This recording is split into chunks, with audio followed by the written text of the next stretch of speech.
ಗಣಿ ಜಿಲ್ಲೆ ಬಳ್ಳಾರಿಯಲ್ಲಿ ಭೀಕರ ಡಬಲ್ ಮರ್ಡರ್ ನಡೆದಿದ್ದು, ಹೆಂಡತಿ ಮತ್ತು ಮಾವನನ್ನೇ ಪತಿಯೊಬ್ಬ ತನ್ನ ತಂದೆಯ ಜೊತೆಗೂಡಿ ಚಾಕುವಿನಿಂದ ಇರಿದು ಕ್ರೂರವಾಗಿ ಕೊಲೆ ಮಾಡಿರುವ ಘಟನೆ ಗುಗ್ಗರಹಟ್ಟಿಯಲ್ಲಿ ಸಂಭವಿಸಿದೆ.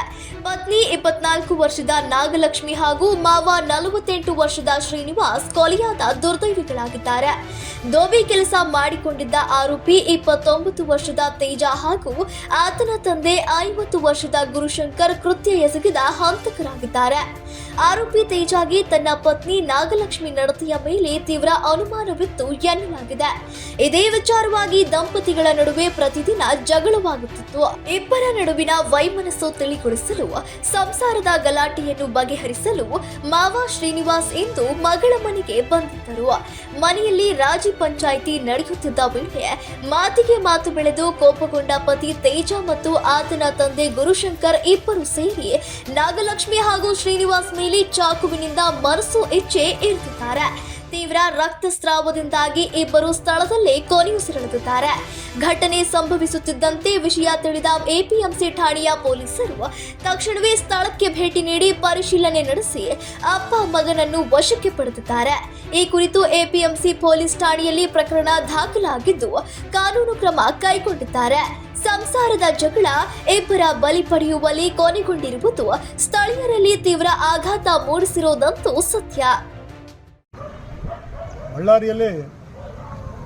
ಬಳ್ಳಾರಿ ನಗರ ಉಪವಿಭಾಗದ ಈ ಎಪಿಎಂಸಿ ಠಾಣಾ ವ್ಯಾಪ್ತಿಯಲ್ಲಿ ಒಂದು ಡಬಲ್ ಮರ್ಡರ್ ಕೇಸು ವರದಿಯಾಗಿದೆ.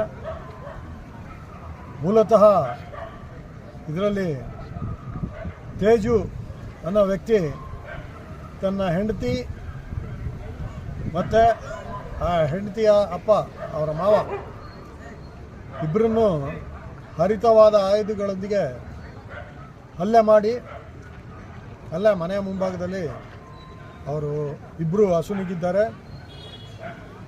ಈಗ ಪ್ರಾಥಮಿಕ ವಿಚಾರಣೆ ನಾವು ಮಾಡಲಾಗಿ ಇದರಲ್ಲಿ ಈ ತೇಜು ಅನ್ನೋನಿಗೆ ಅವರ ಹೆಂಡತಿ ಬಗ್ಗೆ ಕೆಲವು ಸಂಶಯಗಳಿದ್ದರಿಂದ ಅದರ ಪರಿಣಾಮವಾಗಿ ಆದ ವಾಗ್ವಾದದಲ್ಲಿ ಇದು ಆಗಿದೆ ಅಂತ ಈಗ ಪ್ರಾಥಮಿಕ ವಿಚಾರಣೆಯಲ್ಲಿ ಗೊತ್ತಾಗಿದೆ. ಇಬ್ಬರು ಆರೋಪಿಗಳು ತೇಜು ಮತ್ತು ಅವರ ತಂದೆ ಗುರುಶಂಕರ್ ಅಂತ ಇಬ್ಬರನ್ನೂ ಈಗಾಗಲೇ ನಾವು ವಶಕ್ಕೆ ಪಡೆದಿದ್ದೇವೆ. ವಶಕ್ಕೆ ಪಡೆದು ನಾವು ಮುಂದಿನ ವಿಚಾರಣೆ ಮಾಡಿ ಇವರನ್ನ ಬಂಧನಕ್ಕೆ ಒಳಪಡಿಸಿ ನಾವು ಇನ್ನೂ ಪೊಲೀಸ್ ಕಸ್ಟಡಿ ತೆಗೆದುಕೊಳ್ಳೋರಿದ್ದೀವಿ. ಇದರ ಬಗ್ಗೆ ವಿವರವಾದ ಒಂದು ತನಿಖೆ ನಾವು ಮಾಡಿ ಆದಷ್ಟು ಬೇಗ ಚಾರ್ಜ್ ಶೀಟ್ ಸಲ್ಲಿಕೆ ಆಗ್ತದೆ. ಸ್ಥಳ ಒಂದು ಬಹಳ ವೈಜ್ಞಾನಿಕವಾದ ಪರಿಶೀಲನೆಗೆ ನಮ್ಮ ಸೋಕೋ ತಂಡ, ಶ್ವಾನದಳ, ಹೀಗೆ ಎಲ್ಲ ವಿಧಿ ವಿಜ್ಞಾನ ಪ್ರಯೋಗಾಲಯದ ಅಧಿಕಾರಿಗಳು ಎಲ್ಲ ಒಂದು ವಿಶ್ಲೇಷಣೆ ಮಾಡಿ ಇದು ವೆಪನ್ ಆಫ್ ಅಫೆನ್ಸ್ ಸಹ ನಾವು ಸೀಸ್ ಮಾಡಿದ್ದೇವೆ. ಈ ಕೇಸು ಬಹಳ ಒಂದು ವಿವರವಾದ ಒಂದು ತನಿಖೆ ನಾವು